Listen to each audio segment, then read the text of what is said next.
Jadi walaupun kita sekarang misalkan rajin sholat berjamaah, rajin bersedekah, rajin sholat malam, rajin berbuat baik, tetapi kalau di akhir hayat kita mati, kita meninggal dalam keadaan yang buruk, ya na'udzubillahi min dzalika, maka yang dianggap adalah bagaimana penghujung hidup kita. Yang namanya syaitan akan terus menggoda. Yang namanya syaitan akan terus mengganggu manusia, menghalangi dari jalan-jalan kebaikan. Ya. Menghalangi dari jalan Allah Subhanahu wa taala. Dan jalan kebaikan itu penuh dengan duri. Kalau kita tidak hati-hati, maka kita akan terkena duri tersebut,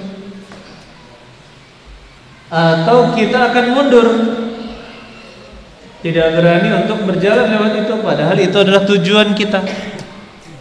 Ya, pilihannya adalah mundur atau jalan, tapi berhati-hati. Kita pilih maju terus ke depan, tetapi sambil berhati-hati melewati jalan berduri. Baik, pada hari ini ayo ikhwan kita lanjutkan kajian kita membahas kitab Syarhus Sunnah yang dikarang oleh Al-Imam Abu Muhammad Al-Barbahari. Al-Imam Abu Muhammad Al-Barbahari.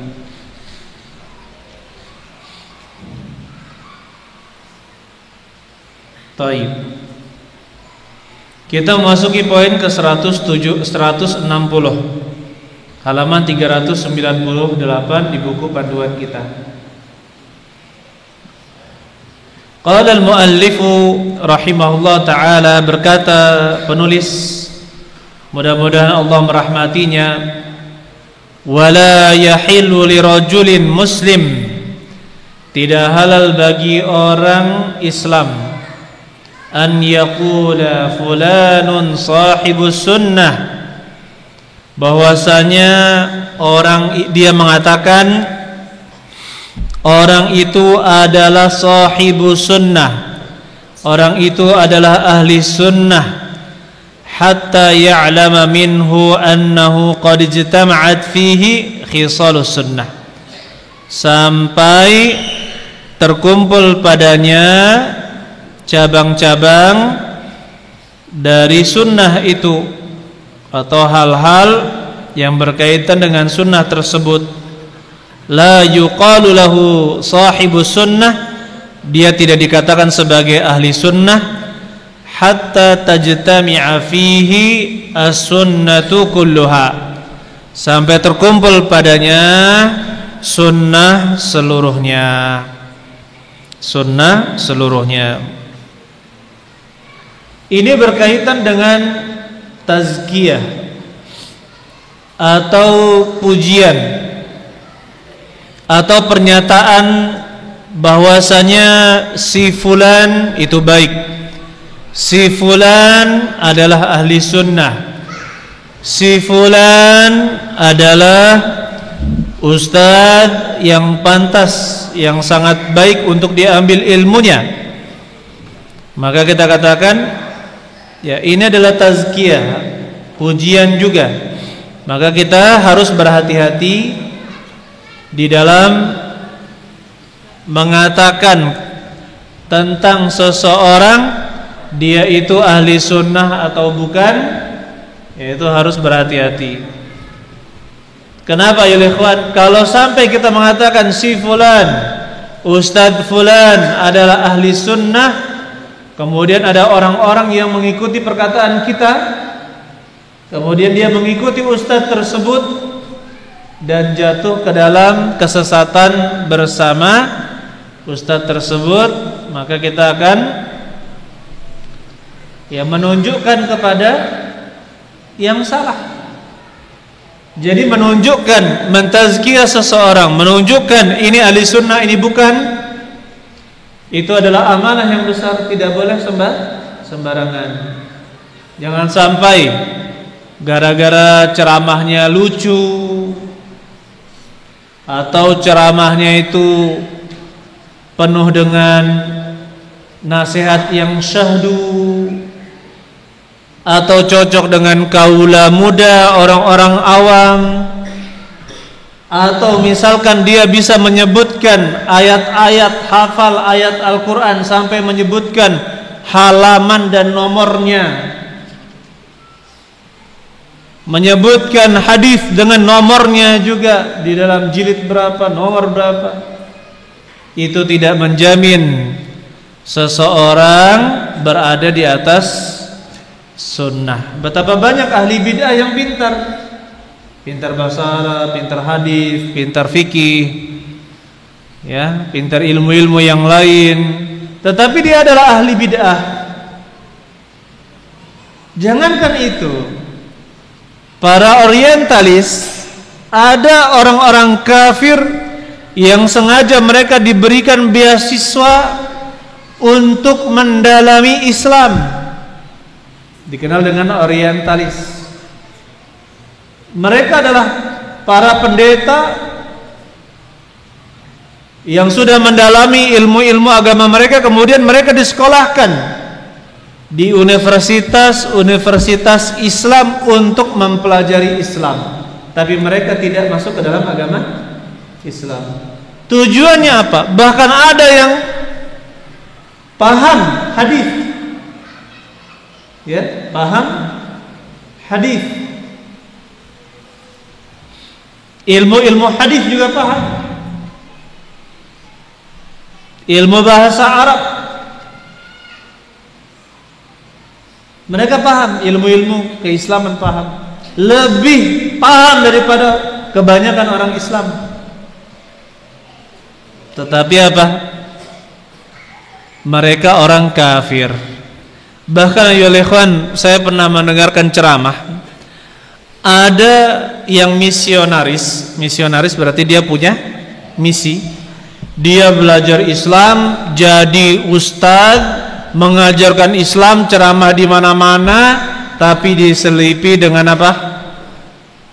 Materi-materi agama kufur, berisi kekafiran. Orang-orang awam mengatakan dia itu ustadz, bisa bahasa Arab, hafal dalil, tetapi orang kafir. Mereka dibayar dengan bayaran yang tinggi oleh agama mereka. Nah, kalau kita lemah di dalam menuntut ilmu, kita tidak akan bisa membaca di mana mereka, siapa mereka, bagaimana pergerakan mereka. Kalau kita terus bersantai-santai, tidak mau belajar agama. Ayo ikhwan, dunia itu semakin dikejar maka dia akan berlari menjauhi kita. Tetapi seandainya kita cinta akhirat, ingin meninggalkan dunia dan kenikmatannya, hanya kita ambil hal-hal yang bermanfaat untuk akhirat kita, dunia itu mengekor. Dunia itu mengekor. Kita mau lari kemana? Seperti bayangan yang mengikuti orangnya. Kalau seorang itu menjauhi cahaya menuju kepada kegelapan, dia berarti mengejar bayangan. Benar apa tidak? Semakin dia menjauh dari cahaya berarti dia mengejar apa? Bayangannya sendiri. Ya? Iya apa tidak? Apakah didapatkan? Justru bayangannya semakin menjauh. Tetapi jika seorang menuju cahaya, menuju kepada cahaya, maka bayangannya bagaimana? Ikut di belakang. Semakin dia mendekati cahaya, semakin bayangannya itu besar. Ya tidak? Dan dia tidak ingin bayangan itu ngikut dunia itu, ngikut dunia. Oleh karena itu, ya ikhwan, yang namanya syaitan punya peran penting untuk menakut-nakuti manusia akan kefakiran. Nanti kamu tidak usah berjuang, berdakwah, tidak usah begini-begini, tidak usah belajar agama. Nanti kamu miskin.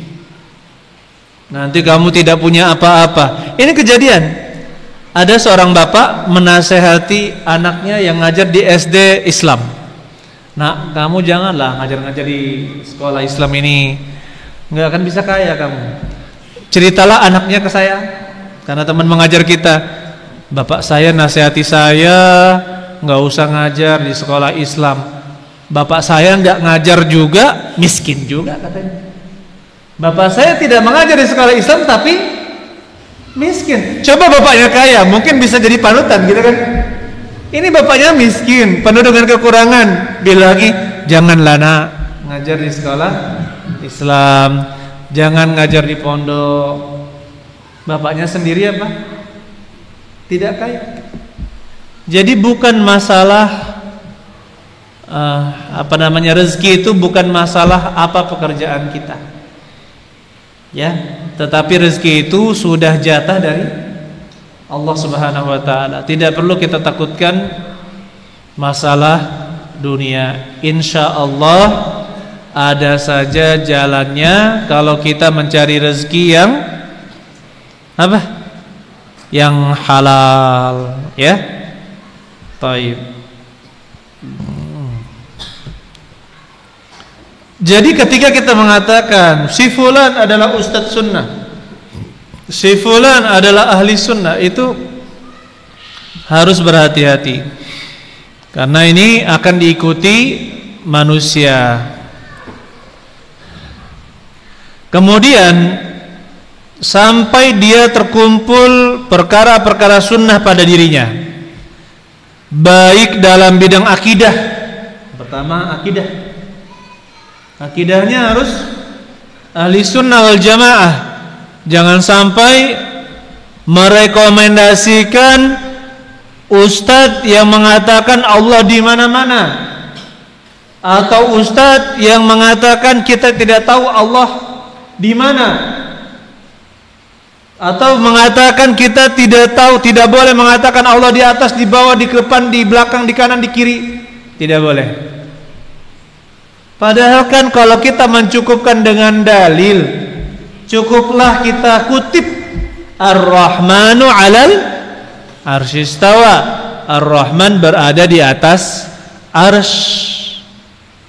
Cukup Allah berada di atas arsy, tidak seperti makhluk berada di singgasana. Kan selesai. Laisa kamitslihi syai'un, tidak ada yang semisal dengannya sesuatu apapun. Pasti beradanya Allah di atas arsy atau di atas singgasana itu berbeda dengan makhluknya. Kan selesai. Ketika Nabi SAW mengisyaratkan, ya, ke atas kepada jariyah budak perempuan, maka Rasulullah SAW ya mengisyaratkan Allah berada di atas langit, di atas. Kalau kita ikuti saja apa dalam Al-Quran dan Sunnah, selesai, tanpa kita pusing dengan teori-teori, ya, tidak pusing dengan teori-teori. Kita imani sebagaimana munculnya Al-Quran dan juga hadis. Begitu pula kalau kita mengatakan, oh Ustadz Fulan, oh itu boleh tuh ustadznya, Masya Allah nasihatnya sejuk di hati. tapi ternyata dia mengkafirkan Abu Bakar, Umar dan Utsman. Berarti dia apa? Syiah. Atau ada yang mengatakan, Masya Allah, Ustadz Fulan ilmu fikihnya luar biasa, fikih Syafi'i sudah ditelan katanya. Ya, bahasanya ditelan ya. Dikuasai sampai bisa menyebutkan perkataan-perkataan ulama, menukil dengan lafaznya, ahli fikih. Tapi ternyata dia mengingkari takdir. Ya, mengingkari apa? Takdir. Dan mengatakan Allah tidak tahu sampai sesuatu itu terjadi. Bahaya apa tidak ini? Bahaya. Ini adalah akidah yang mukaffirah, keyakinan yang bisa mengeluarkan seorang dari agama Islam. Ini berarti menunjukkan dia menyatakan Allah itu tidak sempurna ilmunya. Sedangkan Ahlussunnah wal Jamaah mengatakan Allah itu Maha mengetahui yang sudah terjadi, sedang terjadi, akan terjadi, yang belum terjadi. Jika terjadi, Allah juga tahu bagaimana dia terjadi. Ini kesempurnaan ilmu Allah Subhanahu wa taala. Jadi kalau misalkan ada orang mengatakan Allah tidak mengetahui sesuatu sampai sesuatu itu terjadi, ya, maka ini adalah perkataan yang mukaffirah, bahaya, bisa mengeluarkan seorang dari agama Islam. Dia mengingkari takdir dan ilmu Allah Subhanahu wa taala, sangat bahaya. Coba kalau kita rekomendasikan ustadz-ustadz seperti itu, bahaya. Atau misalkan kita rekomendasikan, nggak apa-apa ke Ustadz Fulan, ternyata pemberontak, dia suka mencela pemerintah, bahkan menghimpun kekuatan untuk melawan pemerintah, ya, membuat pasukan bawah tanah. Jadi ada saja ya ikhwan, kalau Khawarij zaman sekarang itu underground, under di bawah ground tanah. Bergeraknya itu di bawah tanah tidak terlihat. Bahkan kita pernah didapatkan cerita dari seorang ustadz yang mendengar langsung dari ex, ya, jamaah Islamiyah Khawarij. Mereka katakan komunitas atau murid-murid yang A, meskipun satu jaringan, dia tidak akan mengetahui murid-murid B, C, D, E, F. Padahal mereka satu jaringan. Saking mereka sangat menjaga apa? Rahasia. Adapun bifadillah, kalau kajian-kajian kita di masjid-masjid, silakan hadir, ya, silakan hadir di masjid-masjid. Bahkan ketika saya ditanya oleh Intel waktu itu, dipanggil polisi, saya katakan, nih HP, saya bilang silahkan, Intel mau sadap, tafadhol, silahkan. Saya bilang kayak gitu. Istri saya aja bisa buka, gitu kan.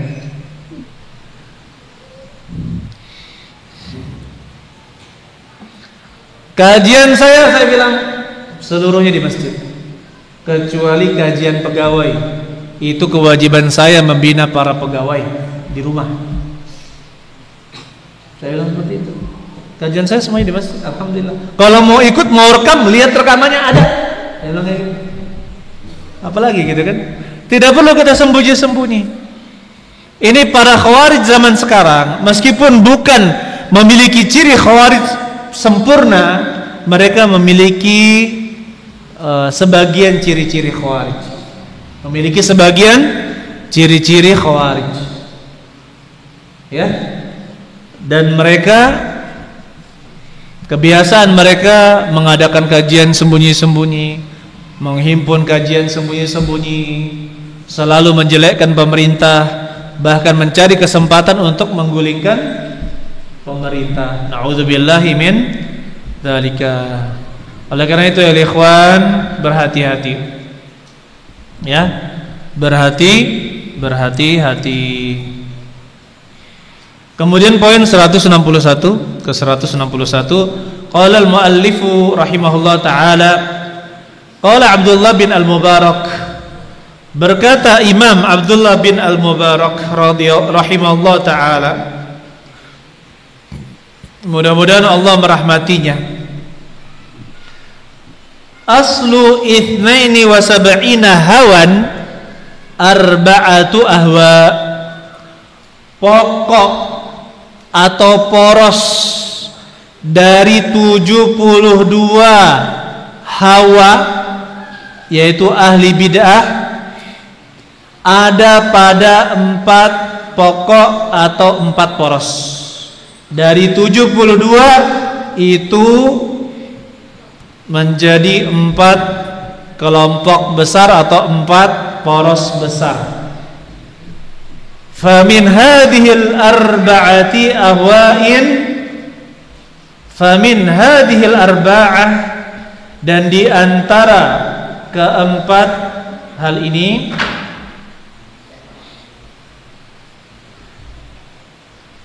harusnya ini ahwa'un ya. Famin hadhil arba'ah ahwa'un tasya'abatil 72 hawa. Di antara 4 poros kebidahan ini, hawa nafsu ini, ahwa'un, yaitu hawa-hawa yang bercabang menjadi al-ithnan wa sab'una hawa, menjadi 72 kebidahan atau hawa nafsu, hawa ya, ahli hawa. Yang pertama adalah al-qadariyah, kelompok yang disebut dengan al-qadariyah, wal murji'ah, dan yang kedua murji'ah, yang ketiga wasyi'ah, dan yang keempat al khawarij wal khawarij. Pernyataan beliau ini sudah sering kita ucapkan, kita katakan pada pertemuan sebelumnya, sataftariqu ummati ala 73 firqah, akan terpecah belah umatku ini menjadi 73 kelompok. Kulluha finnar illa wahidah, semuanya berada di dalam neraka kecuali satu kelompok. Manhum ya Rasulullah, siapakah mereka ya Rasulullah? Al-jamaah, mereka adalah al-jamaah. Dalam riwayat lain, hum man kana ala mithli ma ana alaihi al-yawma wa ashabi, mereka adalah yang semisal dengan apa yang aku bawa pada saat ini dan juga para sahabatku. Dan juga para sahabatku. Jadi ada 73 kelompok, 73 aliran. 72 itu mengikuti hawa nafsu dan 1 adalah yang hak. Dan ciri-cirinya disebutkan oleh Rasulullah SAW, mereka adalah orang yang semisal dengan apa yang aku berada di atasnya pada hari ini dan juga para sahabatku. Oleh karena itu pada pertemuan sebelum-sebelumnya kita sudah sebutkan standar kebenaran itu ada 2. Yang pertama mengikuti Al-Quran dan As-Sunnah, ya ayyuhalladzina amanu atiullaha atiur rasul fa in tanaza'tum fi syai'in, apabila kalian berselisih pada sesuatu, wa in tanaza'tum fi syai'in, apabila kalian berselisih pada farduhu ilallahi war rasul, maka kembalikanlah kepada Allah dan Rasul, in kuntum tu'minuna billahi wal yawmil akhir, jika kalian beriman kepada Allah dan hari akhir. Berarti apa? Standar kebenaran adalah Al-Quran dan As-Sunnah. Kemudian standar yang kedua dari hadis adalah apa? Mereka adalah yang seperti Nabi SAW dan para sahabat berada di atasnya pada zaman beliau. Jadi bukan agama yang diada-adakan, bukan agama yang diada-adakan. Jadi kita menyelisihi orang-orang yang mengada-adakan dalam urusan agama. Subhanallah. Bismillah.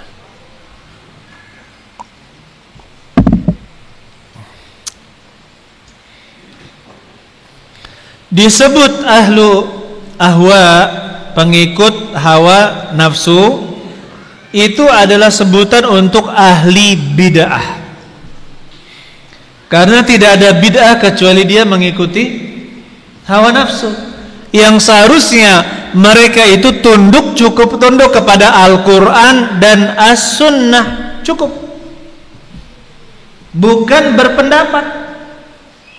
Ya, bukan berpendapat. Ini berpendapat. Agama dibuat-buat, dikreasikan. Sampai saya pernah mendengar ada selawatan Hei Tayo. Lagu Hei Tayo, itu kan lagu anak-anak ya. Hei Tayo, Hei Tayo dijadikan zikir selawat. Astagfirullah. Ya saya cuma karena itu viral, saya gak dengar full ya, tapi sudah paham. Aduh, ya Allah, alangkah rusaknya agama ini jika terus dikreasikan. Gitu ya. Ada lagi baca Al-Quran dengan langgam Jawa. Gimana langgam Jawa gimana? Nggak hafal juga saya. Baik. Begitulah pokoknya. Jadi tujuan membaca Al-Quran adalah kita bisa mentadabburi, menghayati. Ini malah dilanggamkan Jawa. Jadi orang-orang Arab yang mendengarnya pun nggak tahu gitu ya. Ini kok kayak gini cara membacanya gitu. Tidak ada ruh Al-Quran di dalamnya. Coba lihat. Subhanallah. Apalagi Syiah. Syiah itu agama hawa nafsu. Ya.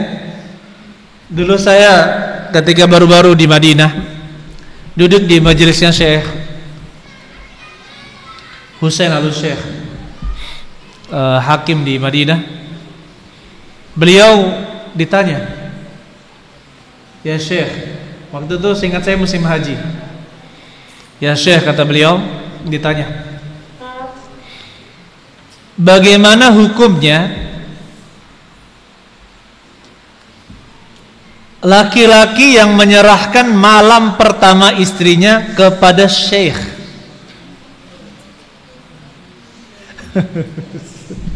Astagfirullah. Ini mohon maaf agak sedikit apa ya, tapi ini pertanyaannya ada, gitu kan? Ada.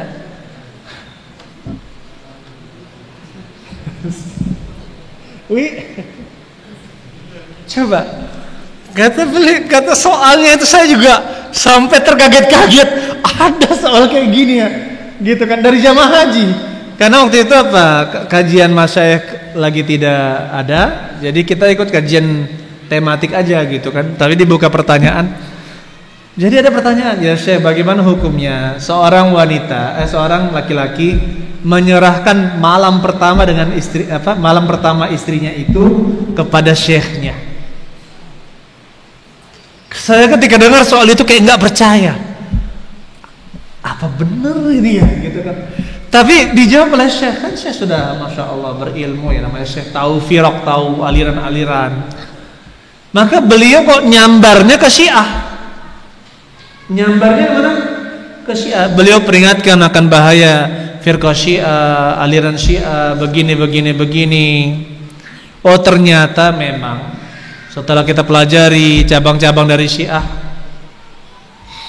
ada memang kalau mau keberkahan, mau mendapatkan keberkahan pada istri, keluarga, anak, keturunan sampai zuriat, maka serahkanlah malam pertama ke syekh. Laju yang kelemahan siapa, ya kan? Bahasa kita gitu ya, Muslim. Astagfirullah. Ini bukan agama sebenarnya Syiah itu bukan agama, tapi hawa nafsu. Coba bayangkan, wanita kalau melakukan mut'ah, sekali melakukan mut'ah, kawin kontrak meskipun tanpa mahram, tanpa wali, kawin kontrak meskipun tanpa wali, itu namanya mut'ah. Sekali pahalanya setara dengan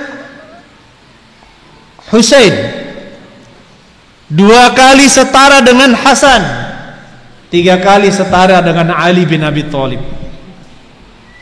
Astagfirullah. Gimana kalau 4 kali? 5 kali? 6 kali? Astagfirullah. Begitu Bi. Jadi agama ini adalah agama syahwat. Bahkan contohnya Syiah, mereka ada istilah khumus. Apa itu khumus? Khumus itu 1/5. 20% dari penghasilan wajib disetorkan kepada marja', kepada kiai, imamnya. 20%. Makanya marja' Syiah itu apa? Sugih. Kaya, tidak perlu kerja. Dia bilang ini untuk Rasulullah SAW, ya, untuk kerabatnya Nabi SAW. Tapi ternyata mereka ambil kaya mereka. Na'udzubillahi min dzalika. Ini ayolah ikhwan. Sama juga dengan Khawarij di zaman sekarang. Khawarij zaman sekarang banyak yang menggaungkan jihad. Ya.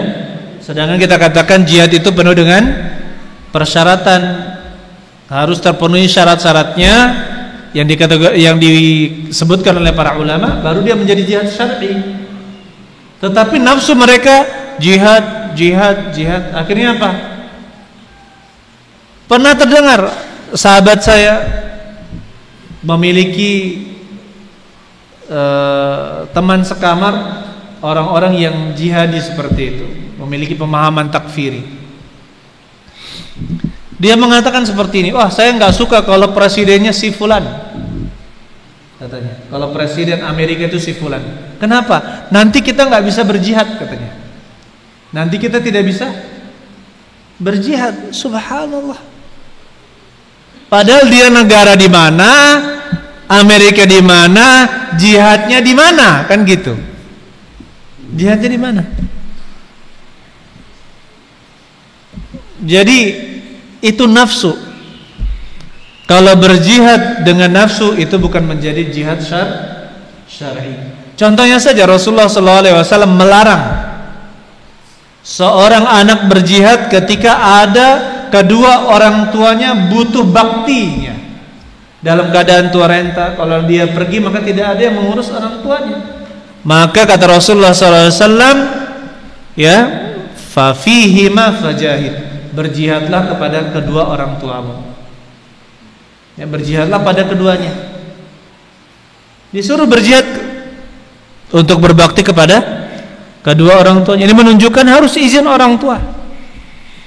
Ya, tetapi kalau sudah nafsu mengikuti, maka seperti itu ayo ikhwan. Begitu pula paham Murji'ah.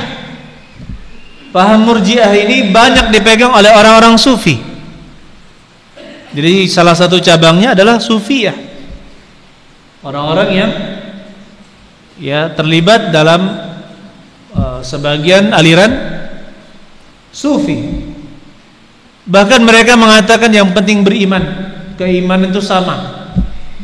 Tidak ada pengaruh ketaatan terhadap iman, tidak ada pengaruh dosa pada iman.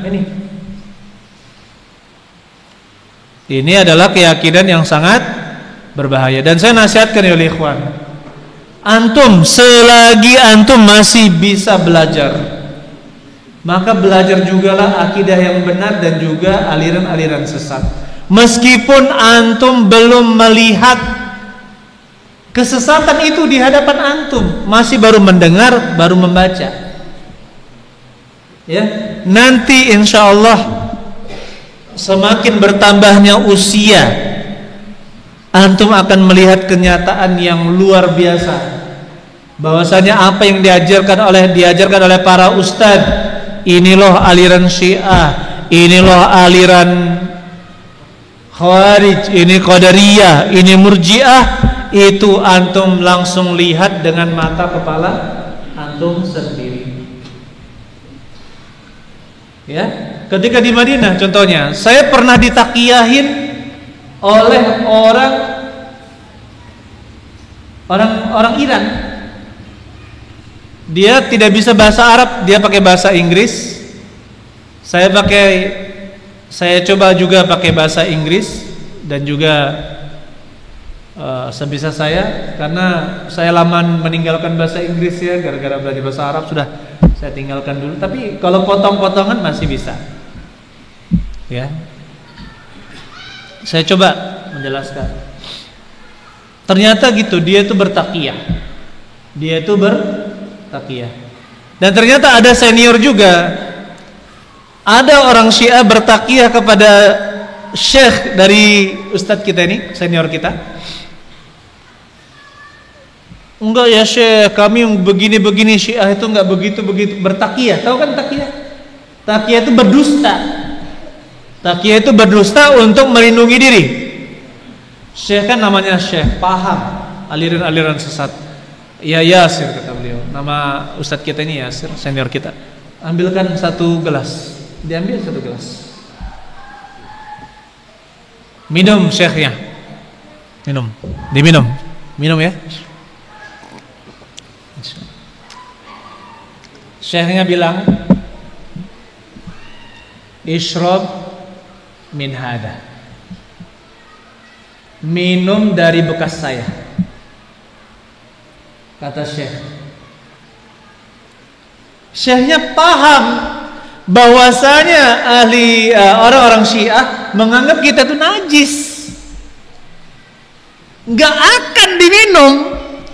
Bekas minuman ini nggak akan diminum oleh orang Syiah. Kata ustadz senior kita, wallahi nggak dia minum itu. Jadi betapa pintarnya Syekh menunjukkan kita ini sama, kita ini begini. Nggak usah pakai, nggak usah banyak bacot lah ibaratnya gitu ya. Syekhnya memberi contoh, minum dari bekas saya. Ya, nggak mau. Ya kan? Ini kalau antum saya suruh minum dari bekas saya, nggak masalah ya? Ya kan? Kecuali antum lihat saya lagi pilek-pilek ini, jangan nanti ketularan ini katanya. Artinya nggak ada masalah kan? Kita nggak ada masalah kan? Orang yang bikin kopi di kantor aja saling seruput gitu kan? Dikit ya. Besoknya enggak bilang-bilang gitu nyeruputnya. Kalau Syiah nggak bisa.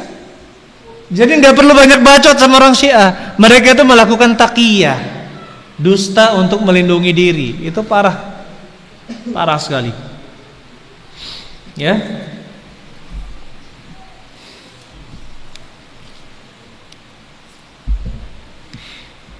Kemudian ayolah ikhwan rahimani wa rahimakumullah. Hawa nafsu itu berpecah belah, bercerai-berai, dan sudah sepantasnya ahli sunnah itu bersatu. Jadi kalau kita sudah tahu bahwasanya ahli sunnah ini jumlahnya sedikit, maka jangan disedikitkan lagi dengan perselisihan gara-gara masalah kecil. Gara-gara masalah kecil. Ya. Gara-gara misalkan enggak ucapkan salam, jalan dia jalan, assalamualaikum. Terus jalan. Itu cerita dia. Si fulan itu saya mengucapkan salam, gak pernah dijawab salam saya. Padahal orangnya itu ketika konsen pada sesuatu pikirannya itu fokus.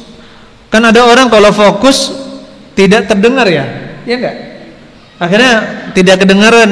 Oh ternyata mikirin hutang, kan gitu. Mikirin istrinya yang sangat ceriwis.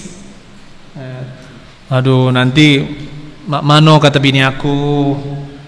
Nggak kedengaran lagi. Orang salam tidak terdengar. Coba, ini kan bukan permasalahan besar.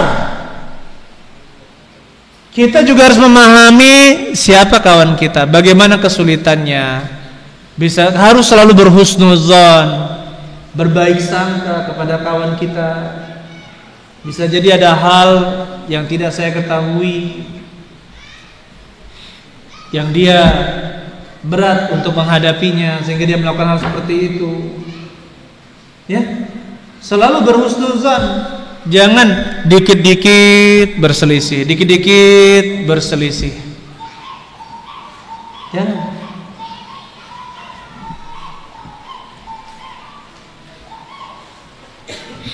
Allah Subhanahu wa taala berfirman di dalam surat Al-Mu'minun ayat 53, fataqatta'u amrahum bainahum zubura. Kemudian terpecah belahlah urusan mereka di antara mereka zuburan, menjadi kelompok-kelompok, menjadi hizb-hizb.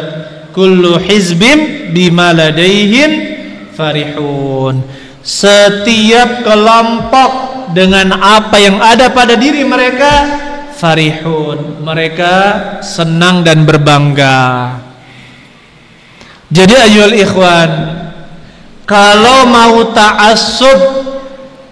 ta'assublah kepada dalil, kepada Allah dan Rasulnya, Al-Quran dan As-Sunnah. Kalau mau ta'assub fanatik, jangan kepada kelompok, jangan kepada aliran. Ya, kalau misalkan seorang itu membela orang lain karena dia mendukung kelompoknya atau alirannya, atau membenci orang lain karena orang lain itu membenci kelompoknya, hanya karena itu, bukan karena dalil, maka ketahuilah itu telah terjatuh kepada tahazzub. Dia hizbi, sudah fanatik kepada kelompoknya, bukan lagi fanatik kepada dalil. Hati-hati ya. Dan fanatik itu banyak. Ada fanatik kepada guru, kepada syekh, kepada kiai, kepada habib, kepada yang lainnya. Apa lagi istilahnya? Ustaz. Kalau kata ustaz ini begini pasti benar, kalau kata ustaz ini salah pasti salah. Itu namanya apa? Fanatik. Padahal setelah Nabi SAW itu tidak ada yang benar 100%, dan ya, tidak ada yang benar 100%. Kata Imam Malik, kullun yukhadu qawluhu wa yuraddu illa sahibu hadzal qabr. Kata Imam Malik ya di Masjid Nabawi, beliau mengatakan semua orang itu bisa diambil perkataannya dan bisa ditolak kecuali penghuni kuburan ini, yaitu Rasulullah sallallahu alaihi wasallam. Bahkan Abu Bakar dan Umar, ya, bahkan Abu Bakar dan Umar, apabila ada perkataan beliau yang menyelisihi dalil, maka tidak boleh kita ikuti. Tidak boleh kita ikuti. Subhanallah. Apalagi hanya seorang ustadz atau dai. Ini fanatik kepada tokoh. Ada lagi yang kedua, fanatik terhadap kelompok, organisasi atau aliran. Hati-hati. Tujuan berorganisasi itu atau bekerja sama dalam satu wadah adalah menjadikan ini sebagai kendaraan bersama menuju kepada ketaatan. Jangan jadikan ini sebagai bahan untuk fanatik. Kalau bukan ini, maka sesat. Kalau tidak mendukung ini, berarti dia menyimpang. Hati-hati, ini sudah fanatik kelompok. Kalau mau fanatiklah kepada Al-Quran dan hadis. Maka kita akan selamat insya Allah. Allahu a'lam bishawab. Ini materi kita pada malam hari ini. Pada intinya, kelompok sesat itu berporos pada 4 kelompok atau 4 aliran. Yang pertama adalah Qadariyah, insyaallah pekan depan kita akan jelaskan. Yang kedua Murji'ah, insyaallah kita jelaskan. Syiah, itu yang ketiga. Kemudian yang keempat adalah apa? Khawarij. Nanti akan akan banyak sekali kalau antum pelajari tentang firaq. Pertama pelajari dulu al-adyan, agama-agama harus pelajari. Karena kelompok-kelompok tersebut itu rata-rata mengambil kesesatan agama-agama selain Islam. Ya. Jadi kalau misalkan kita melihat kesesatan agama yang menyimpang, agama selain Islam, kemudian kita mempelajari firaq, akan jelas, oh ini pemahaman ini ada di mana? Di agama ini. Pemahaman ini ada di agama ini. Pemahaman ini ada di agama itu. Seperti itu ya. Baru kita belajar firqah. Dan firqah secara umum pelajari. Ada global, secara global aliran sesat itu kita pelajari. Baik yang lama maupun yang baru kita paham globalnya. Tetapi untuk rincian setiap aliran dan bagaimana membantahnya, itu saya katakan pilihlah yang paling kita butuhkan untuk membantahnya di daerah kita atau di negara kita. Contohnya ada aliran-aliran yang berkembang di India tapi tidak berkembang di mana? Di Indonesia. Tidak usah dipelajari, cukup tahu saja, oh ini aliran ini aliran ini, sudah. Adapun detailnya itu seperti mempelajari agama baru ya. Maka kalau antum tertarik pada firqah, kelompok-kelompok sesat, maka setelah mempelajari global firqah, maka takhasuslah kepada yang kita butuhkan di masyarakat kita. Allahu a'lam bishawab. Silakan kita buka pertanyaan. Silakan. Tafadhal. Assalamualaikum warahmatullahi wabarakatuh.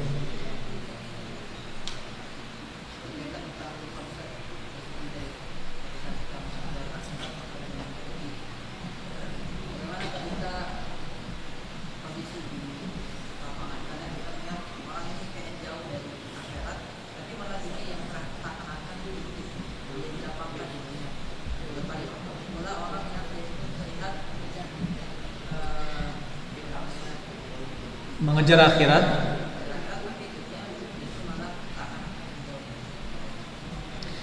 Taib, Masya Allah. Bagaimana dengan yang ada di masyarakat? Kita lihat ada orang yang mengejar dunia, jauh terhadap akhirat, tapi mengejar dunia, dilapangkan oleh Allah Subhanahu wa ta'ala dunianya. Sedangkan kita lihat orang-orang yang taat misalkan ya, ternyata disempitkan oleh Allah Subhanahu wa ta'ala dunianya. Taib ayol ikhwan. Yang pertama, bisa jadi Allah Subhanahu wa ta'ala melakukan istidraj kepada orang tersebut. Apa itu istidraj? Diberikan oleh Allah apa yang dia mau, tujuannya untuk diapakan? Dibinasakan oleh Allah. Semakin dibinasakan oleh Allah Subhanahu wa ta'ala. Jadi sampai ada yang berkata, saya dulu rajin sholat, rezeki saya nggak lancar. Pas saya malas sholat bolong-bolong, rezeki dilancarkan, banyak rezeki saya. Katanya seperti itu. Hati-hati dengan apa? Istidraj, yaitu Allah lapangkan tujuannya untuk semakin dibinasakan oleh Allah Subhanahu wa ta'ala. Taib. Yang kedua, apa yang kita lihat itu belum tentu dia mendapatkan kebahagiaan. Yang kita cari di dunia ini adalah kebahagiaan, iya apa tidak? Dan belum tentu, atau betapa banyak orang yang terlihat sengsara di dunia, tapi dia tidak merasakan hidupnya sengsara. Bahkan dia menikmati hal itu karena kekuatan keimanannya. Itu kan penglihatan orang, dia melihatnya bagaimana, ya, penglihatan orang. Tapi masalah kebahagiaan maka belum tentu didapatkan dengan harta. Makanya kata Nabi SAW, laisal ghina an kathratil arat walakinnal ghina ghinan nafsi. Bukanlah ghina, kekayaan itu, dengan berbanyak-banyak harta apa yang dimiliki, walakinnal ghina, tetapi kekayaan itu adalah ghinan nafsi, kekayaan di dalam hati. Ini yang kita kejar. Coba, ada orang korupsi 271 triliun, bukan miliar, bukan juta, T, ya kan? 271 T. Nah ini bayangkan tuh. Apakah bahagia? Tidak bahagia. Tidak akan bahagia hidupnya. Kemana-mana harus begini, mendekam dalam penjara, ya kan? Jadi yang kita cari itu adalah kebahagiaan. Yang kita cari di dunia ini apa?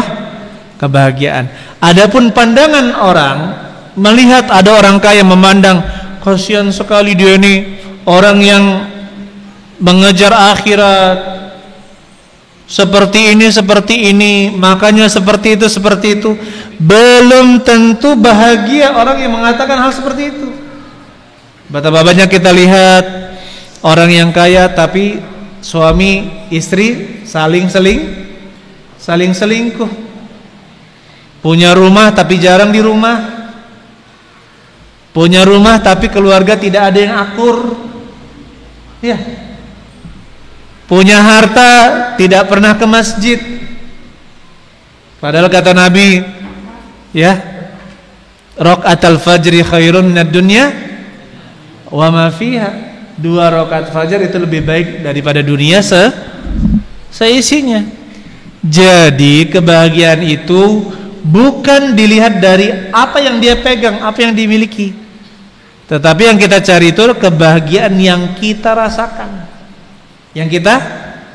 rasakan, Subhanallah. Jadi jangan terpedaya dengan itu, ya. Banyak sekali orang yang, subhanallah, kalau kita cerita ya, orang-orang yang berjuang di jalan agama Allah Subhanahu wa taala, Allah Subhanahu wa taala lapangkan hidupnya, selalu merasa cukup dengan pemberian Allah Subhanahu wa taala, diberikan rezeki yang, istri yang qanaah, tidak banyak permintaan, tidak banyak tuntutan, diberikan anak-anak yang masya Allah taat. Coba punya anak tapi kena sindrom, ya kan? Sindrom TikTok. Gimana perasaan kita? Atau kena sindrom game online. Kena sindrom apa? Game online. Meskipun banyak harta, anaknya gila dikit, itu rasanya bagaimana? Antum bahagia enggak? Enggak akan bahagia menghadapi anak seperti itu. Oleh karena itu ya ikhwan, mintalah kepada Allah kebahagiaan, bukan banyak harta.